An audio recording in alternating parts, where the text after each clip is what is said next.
रांची में स्याही पड़ी नेहा बोरा पर और पीछे छूट गया छात्रों का आंदोलन। नमस्कार, आप देख रहे हैं मघी न्यूज और मैं हूं आपके साथ पूजा सिंह। किसी महिला पर स्याही फेंकना गलत है। विरोध करना है तो सवाल पूछिए, नारा लगाइए, बहस कीजिए, लेकिन स्याही फेंक कर किसी को अपमानित करना लोकतांत्रिक विरोध नहीं हो सकता।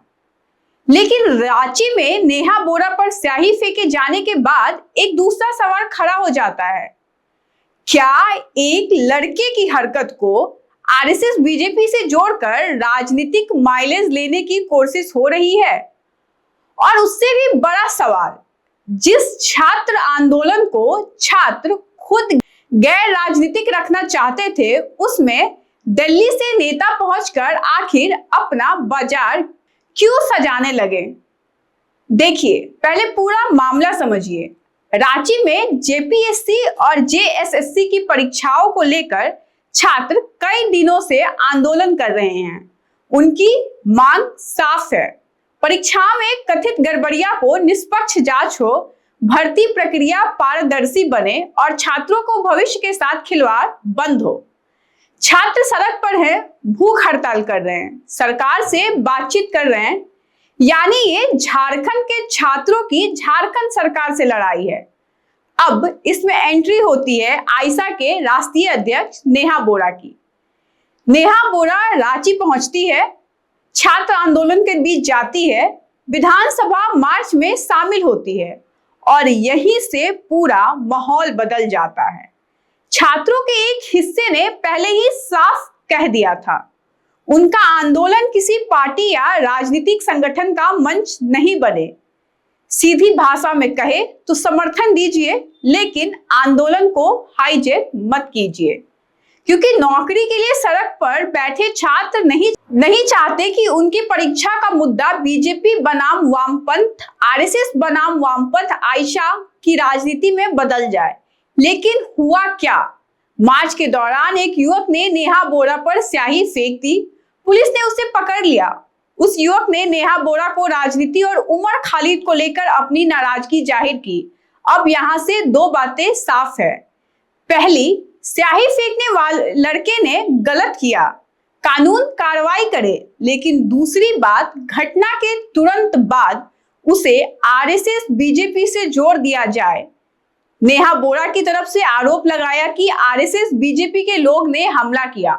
अब सवाल है, इस लड़के की आरएसएस सदस्यता का सबूत कहां है?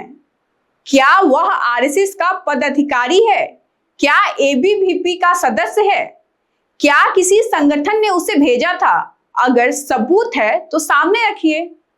लेकिन सिर्फ इसीलिए कि कोई आपकी विचारधारा का विरोध करता है, उसे सीधे आरएसएस का आदमी घोषित कर देना भी कितना सही है?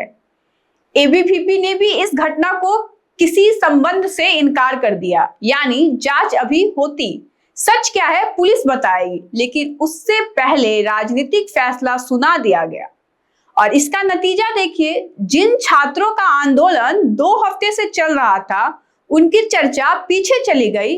जेपीएससी गायब, जेएसएससी गायब, पेपर और परीक्षा का सवाल गायब, भूख हड़ताल पर बैठे छात्र गायब और हेडलाइन बन गई, नेहा बोरा पर स्याही। यही तो राजनीति है।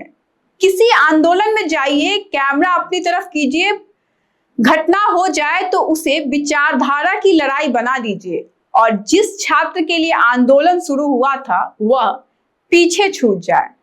और इसीलिए सवाल उठ रहा है, नेहा बोरा रांची छात्रों को समर्थन देने गई थी या दिल्ली वाला राजनीतिक मॉडल रांची में भी खड़ा करने? क्योंकि रांची का आंदोलन दिल्ली वाले आंदोलन से अलग है। यहाँ छात्र अपनी भर्ती और परीक्षा के लिए लड़ रहे हैं।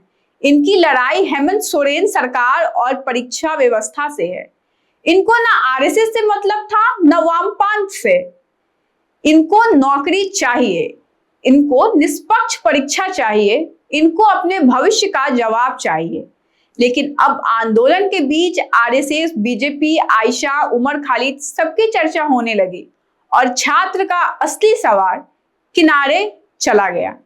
इसीलिए एक बात बहुत साफ कहनी चाहिए, छात्र आंदोलन को समर्थन चाहिए, राजनीतिक कब्जा नहीं। आप नेता है, संगठन चलाते हैं, छात्रों के पक्ष में खड़ा होना चाहते हैं, खड़े रहिए, लेकिन उनके मंच को अपना राजनीतिक लॉन्च पैड मत बनाइए। और स्याही फेंकने वाले युवक को भी बचाने की जरूरत नहीं है।